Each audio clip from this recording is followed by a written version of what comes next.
नमस्कार। आज देश की तमाम फटाफट खबरों में आपका स्वागत है। बिहार विधानसभा चुनाव परिणाम आ चुके हैं। परिणामों के मुताबिक एनडीए सरकार बनाने की स्थिति में है, लेकिन तेजस्वी यादव ने अभी हार नहीं मानी है। इंडियन एक्सप्रेस की खबर के मुताबिक आरजेडी अब एनडीए के दो छोटे घटक दलों के संपर्क कर रही है। आरजेडी विकासशील इंसान पार्टी के मुकेश सहनी और हिंदुस्तान अवाम मोर्चा के जीतन राम मांझी से संपर्क में है।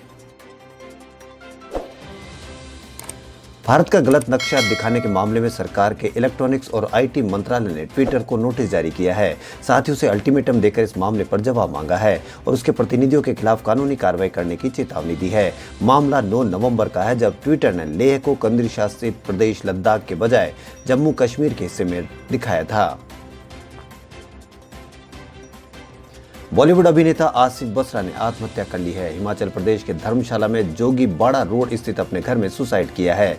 हालांकि अभी तक आत्महत्या के कारणों का पता नहीं चल सका है। घटना की सूचना मिलते ही पुलिस टीम भी मौके पर पहुंच चुकी थी और शव को कब्जे में लेकर मामले की छानबीन शुरू कर दी है। बिहार विधानसभा चुनाव में एनडीए का परचम लहराने के बाद बिहार के मुख्यमंत्री नीतीश कुमार ने प्रेस कॉन्फ्रेंस की। मुख्यमंत्री की कुर्सी के सवाल पर नीतीश ने चौंकाने वाले बयान दिए हैं। सीएम बनने के फैसले के सवाल पर नीतीश कुमार ने कहा कि मैंने मुख्यमंत्री बनने का दावा नहीं किया है। इस पर फैसला राजग में शामिल पार्टियां करेगी कि बिहार का मुख्यमंत्री कौन होगा। भारतीय रिजर्व बैंक के कुछ अधिकारियों के मुताबिक भारत के इतिहास में पहली बार मंदी आ चुकी है। उनकी रिपोर्ट के मुताबिक दूसरी तिमाही में भी जीडीपी नेगेटिव है। रिजर्व बैंक के अधिकारियों के एक रिसर्च के मुताबिक जुलाई से सितंबर की तिमाही में भारत के जीडीपी ग्रोथ -8.6% रही है, यानी जीडीपी में 8.6% की गिरावट आई है। हालांकि अधिकारी का आंकड़ा नहीं है और सरकार द्वारा आंकड़े भी जारी होने हैं। सुस्ती से जूझ रही देश की इकोनॉमी को बूस्ट देने के लिए केंद्र सरकार एक्शन मोड में नजर आ रही है। इसी के तहत गुरुवार को वित्त मंत्री निर्मला सीतारमण ने प्रेस कॉन्फ्रेंस कर फिर से राहत दी है। आत्मनिर्भर भारत रोजगार योजना के तहत सरकार ने एक अहम फैसला लिया है। सरकार इससे जुड़े कर्मचारियों को ईपीएफओ से जोड़ेगी। ऐसे कर्मचारी जो पहले पीएफ के लिए रजिस्टर्ड नहीं थे, उनकी तनख्वाह 15,000 से कम है तो उनको इस योजना का लाभ मिलेगा। देश अभी कोरोना वायरस से पूरी तरह उबर भी नहीं पाया है कि अब मध्य प्रदेश के पन्ना में लगभग 200 साल पुरानी बीमारी स्क्रब टाइफस फिर से लोगों में फैलने लगी है। पन्ना में अब तक 4 लोगों में इस बीमारी का पता चला है, जिसमें 2 मासूम बच्चों की मौत भी हो चुकी है। यह बीमारी चूहों छछूंदरों से फैलती है। भोपाल से स्टेट इंटोलॉजिस्ट टीम पन्ना आई है, जहां इस बीमारी के मरीज मिले हैं। वित्त मंत्री निर्मला सीतारमण ने गुरुवार को कोविड-19 टीके पर शोध के लिए जैव प्रौद्योगिकी विभाग को 900 करोड़ रुपए का अनुदान देने की घोषणा की है। उन्होंने कहा कि हम कोविड-19 टीके पर शोध और उसके विकास के लिए 900 करोड़ रुपए उपलब्ध करा रहे हैं, जहां कोविड सुरक्षा मिशन के लिए उपलब्ध कराया जा रहा है, जो पूरी तरह से अनुसंधान एवं विकास कार्यों के लिए है। प्रधानमंत्री नरेंद्र मोदी ने गुरुवार को अपने वियतनामी समकक्ष गुयेन तन जुंग के साथ 17वें भारत आसियान शिखर सम्मेलन की अध्यक्षता की।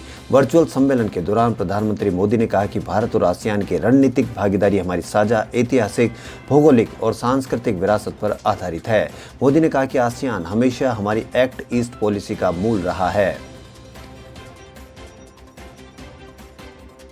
देश के मुख्य विपक्षी दल कांग्रेस ने गुरुवार को दावा किया कि देश की अर्थव्यवस्था भयानक मंदी की चपेट में है और वित्त मंत्री निर्मला सीतारमण ने इस स्थिति को दबाने के लिए पैकेज की घोषणा की है। कांग्रेस ने यह दावा मौजूदा वित्त वर्ष की दूसरी तिमाही के दौरान जीडीपी में गिरावट संबंधी अनुमान को लेकर किया। पूर्व वित्त मंत्री और कांग्रेस के वरिष्ठ नेता पी चिदम्बरम ने यह भी आरोप लगाया है कि वित्त मंत्री सीतारमण के पास अर्थव्यवस्था को पटरी पर लाने की कोई योजना नहीं है।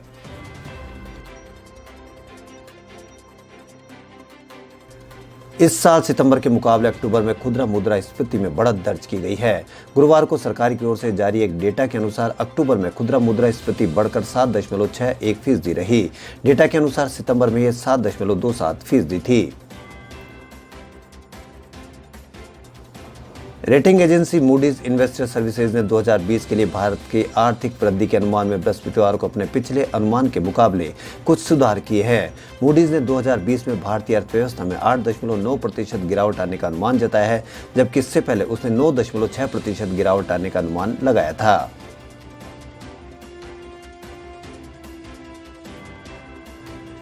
Stand up comedian Kunal Kamra को टीवी एंकर अर्नब गोस्वामी को अंतरिम जमानत देने के लिए सुप्रीम कोर्ट की आलोचना करने वाले ट्वीट के लिए आपराधिक अवमानना के आरोपों का सामना करना पड़ेगा। अटॉर्नी जनरल के वेणुगोपाल ने सुप्रीम कोर्ट के जज के खिलाफ कथित अपमानजनक ट्वीट के लिए कामरा के खिलाफ आपराधिक अवमानना का केस चलाने की सहमति दी है।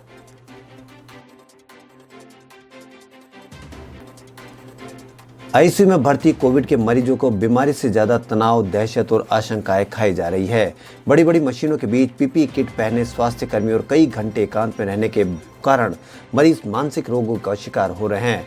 डॉक्टर ने इस स्थिति को आईसीयू साइकोसिस नाम दिया है, जहां मरीज वायरस से ज्यादा भयावह स्थिति के कारण जल्द ठीक नहीं हो पा रहा है। विराटनगर महानगर पालिका ने मरीजों को ऐसे मेंटल डिसऑर्डर से बचाने के लिए उनकी काउंसलिंग और मनोरंजन की सुविधा देना शुरू किया है।